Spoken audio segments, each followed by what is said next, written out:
Brothers and sisters in liberty, we find ourselves here today not because of defeat, but because of victory.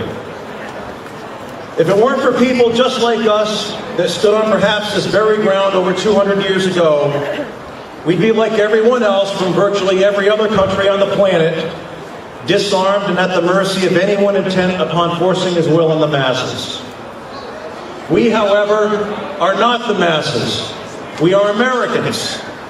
We are not disarmed, and by God, we will never be disarmed, so long as the birthright of freedom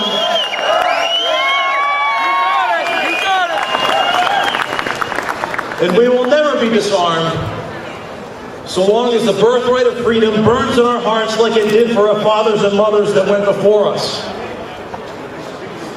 Make no mistake, the victory the first Americans purchased has lost a great deal of its value due to the inflation of governmental intrusion in our lives. It is time, no, it is beyond time, to recognize that this last greatest bastion of individual liberty, the United States of America, teeters on the brink of darkness.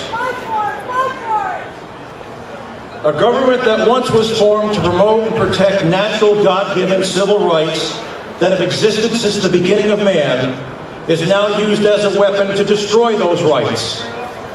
A government that was created of, by, and for the people is now used as a battering ram against we the people.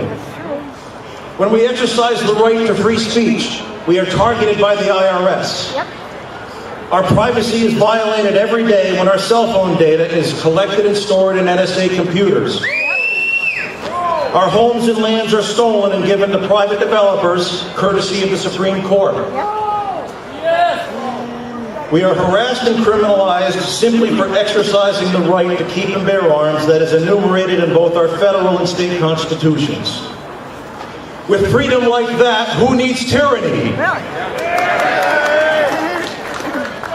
Our ancestors are watching us, sitting in the gallery of history, waiting intently for their descendants to make a stand of their own.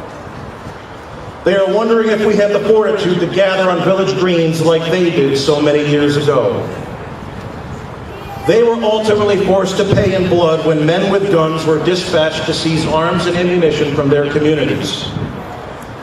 They paid the cost because they understood the consequences of complying.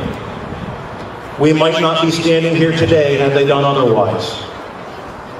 We have been conditioned since childhood that we are great because of our democracy. Hogwash. It's our commitment to freedom that sets us apart.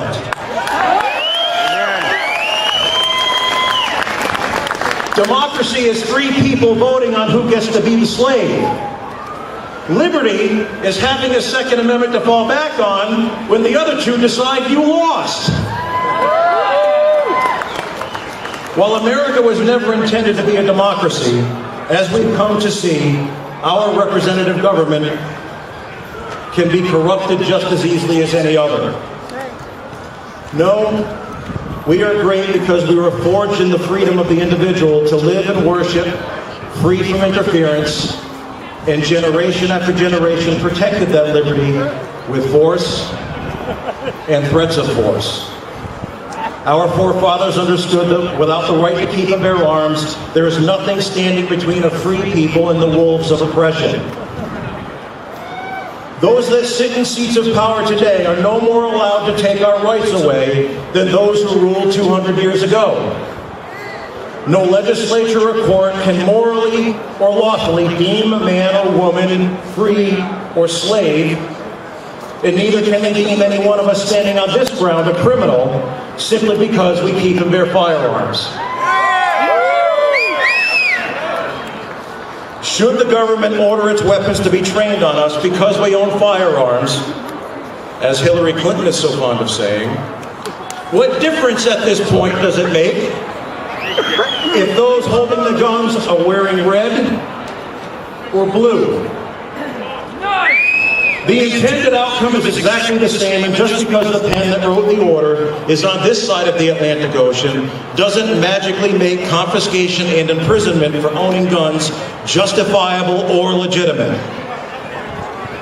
Fellow brothers and sisters in liberty, we all must decide where our line is drawn.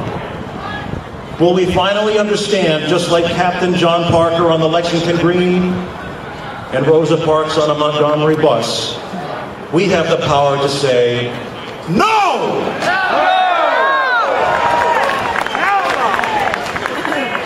It is up to you and me whether our liberty dies with us, leaving our children and their children's children to face the cold steel of government oppression without the tools our fathers sacrificed so much for in our behalf.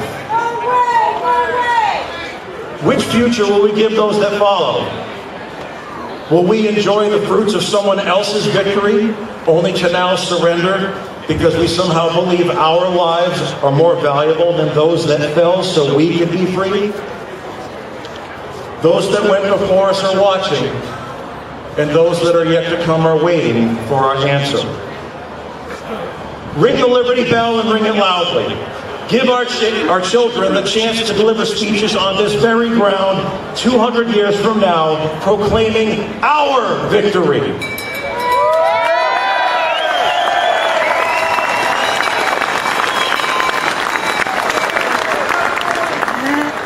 Stand your ground.